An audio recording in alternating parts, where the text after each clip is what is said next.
Bem-vindo à primeira parte de nossa série Under the Wings. Nesta série de vídeos, explicaremos os aspectos mais curiosos das aeronaves e as perguntas mais procuradas sobre essas aeronaves com seus respectivos motivos. O convidado deste vídeo será o avião de combate nacional Kaan. Tentarei explicar as perguntas mais curiosas sobre o Kaan, que fez seu primeiro voo nas últimas 24 horas, com os motivos. Além disso, graças a essas perguntas, poderemos inferir como o Kaan é bem sucedido. Antes de começar o vídeo, eu agradeceria se você não se esquecesse de navegar em nosso canal, curtir o vídeo e se inscrever em nosso canal no final do vídeo. Em seguida, ele começa sob as asas.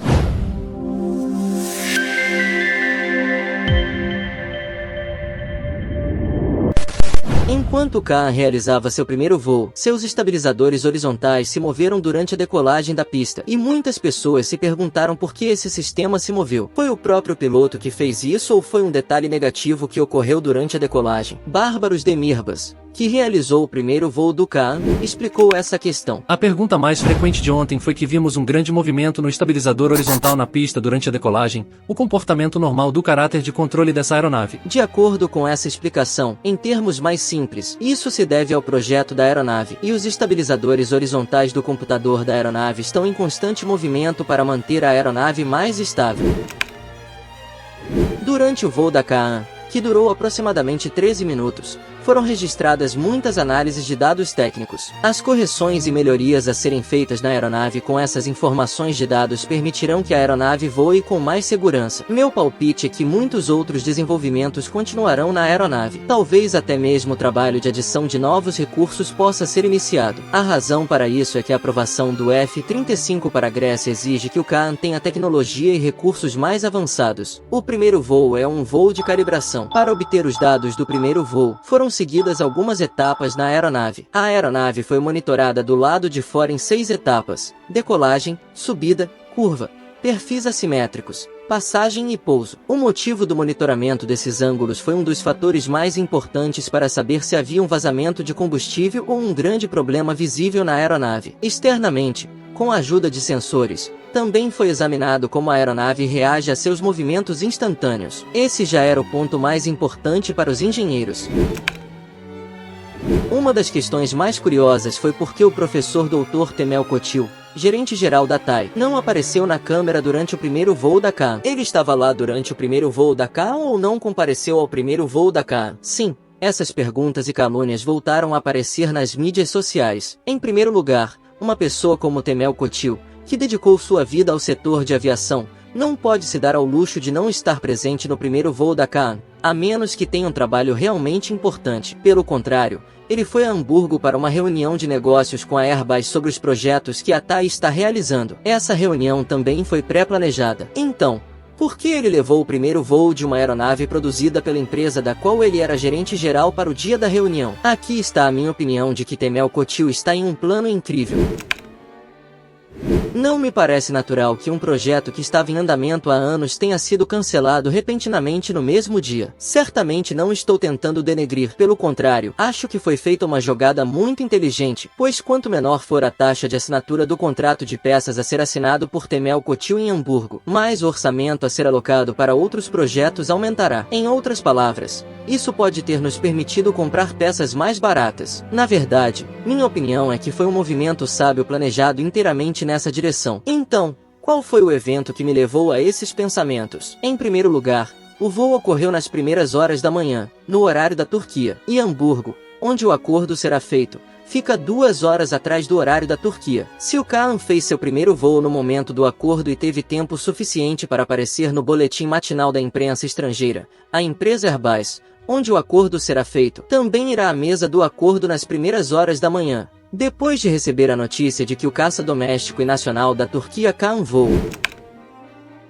Os funcionários da empresa Airbus que souberem que a Kaan está voando irão até essa mesa para vender peças para a TAI, porque eles gerarão renda para suas empresas a partir daqui. Portanto, quanto mais alto for o acordo que assinarmos, melhor será para eles. Embora não se saiba exatamente o tamanho financeiro e moral do acordo a ser firmado aqui, Acho que foi realizada uma compra de peças muito alta, considerando quanto o setor de aviação é caro. Até mesmo pequenos descontos a serem feitos lá são muito importantes para nós. Se você tem a tecnologia para construir um caça e se ele é uma aeronave totalmente doméstica e nacional, isso significa que também temos a tecnologia para produzir e analisar todas as peças dessa aeronave. Isso é semelhante a vender maçãs novamente para o vendedor que vende maçãs. Nesse ponto, sem ir à reunião, os funcionários da Airbus podem dizer que, se dermos a esses caras um preço normal de peça, eles não assinarão um contrato conosco, e uma boa renovação de preço pode ter ocorrido no contrato. É claro que essas são minhas opiniões pessoais. Não sei como você pensa sobre esse assunto.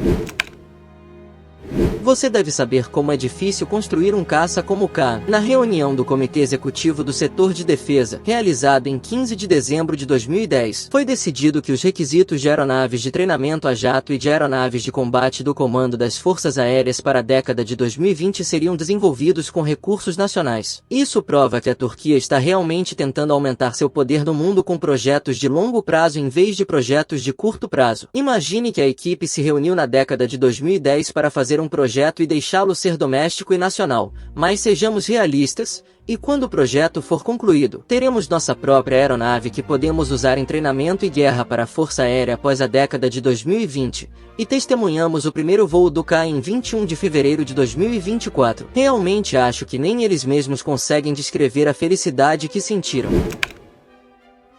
Foram necessários cerca de 9 anos para decidir sobre o design da plataforma, que foi mencionado pela primeira vez no final de 2010. Na verdade, não foram necessários 9 anos para decidir sobre o design. O projeto foi lançado oficialmente em 2018. A fase T0 ocorreu em 2021 com uma conferência de imprensa. Dentro desses períodos, podemos presumir que o design levou 9 anos. O motivo pelo qual a seleção do design e o design demoraram tanto pode ser caracterizado como a ordem mundial em constante mudança e desenvolvimento em termos políticos. O exemplo mais simples disso é o fato de que a nossa retirada do programa do F-35 fez com que o Kaan fosse produzido e voado mais tarde do que o previsto. A razão para isso é que a Turquia, que foi retirada do programa F-35, precisava, de alguma forma, ter um caça com a qualidade do F-35. O Kaan, que foi desenvolvido nesse momento, tinha que ter alguns dos recursos que o F-35 pode ter, e os dias se passaram dizendo vamos adicionar esse recurso e, finalmente, em 21 de fevereiro, ele fez seu primeiro voo com sucesso. O projeto foi baseado em 3 modelos. Eles eram chamados de FX-1, FX-5 e FX-6. O FX-1 era bimotor e tinha design semelhante ao do caça F-22 dos Estados Unidos. O FX-5 e o FX-6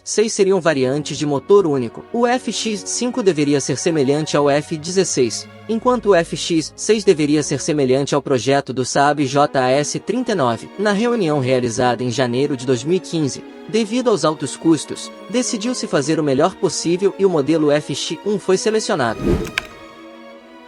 Quando o projeto do Kaan estava sendo considerado, ele precisava atender a determinadas especificações da Turquia. Aqui estão alguns dos fatores que foram importantes para moldar seu projeto: alta capacidade de manobra e um sistema de propulsão potente, capacidade de superserviço, longo raio de ação, baixa visibilidade no radar, fusão de sensores, recursos aprimorados de link de dados, capacidade de disparar munição de alta precisão. Como se sabe, o primeiro modelo de voo da Kaan não tinha um radar. De qualquer forma, não havia necessidade de um radar nesse estágio do voo de teste. Durante o primeiro voo, foram analisados os efeitos nos sistemas da aeronave como resultado de alguns movimentos básicos. O mais importante era que a aeronave retornasse em segurança, para que não ocorresse um acidente grave. Estima-se que o radar ASA será usado no futuro quando os aprimoramentos continuarem e o Kaan se tornar melhor, e esse radar provavelmente será o preferido. Um dos recursos mais eficazes desse radar é que ele pode emitir ondas em uma faixa de frequência mais ampla. Isso tornará a aeronave mais difícil de ser detectada. Ao contrário dos radares padrão, os radares ASA não transmitem ondas em uma faixa e direção fixas. Em vez disso, ele emite ondas em diferentes faixas de frequência que mudam instantaneamente em todas as direções, o que torna mais difícil localizar a aeronave usando esse radar. Muitas pessoas se perguntaram sobre o motor da Kaan. Os motores F-110 são usados nos aviões de combate F-16 e F-14. Embora esse motor seja bastante potente, é um motor muito antigo. Estamos bastante familiarizados com esse motor desde a década de 1980 por causa dos F-16S. Em outras palavras, temos o conhecimento e a experiência para resolver facilmente o problema em caso de problema técnico. Entretanto, para acompanhar a velocidade de uma aeronave como o F-22, precisamos trocar o motor com urgência. Nosso próprio motor nacional já está em construção. O Kaan, que atualmente não pode ultrapassar a velocidade do som, atingirá velocidades supersônicas com nosso motor nacional. Nos primeiros voos, é prática comum manter as rodas abertas para proporcionar mais frenagem e controle durante o pouso, em caso de qualquer emergência ou evento inesperado. Além disso, ter as rodas abertas afeta a estabilidade da aeronave e permite que os engenheiros obtenham mais informações durante o voo de teste. Além disso, em uma aeronave que sai da pista, as rodas não são fechadas para o pouso de emergência, pois podem ocorrer problemas inesperados.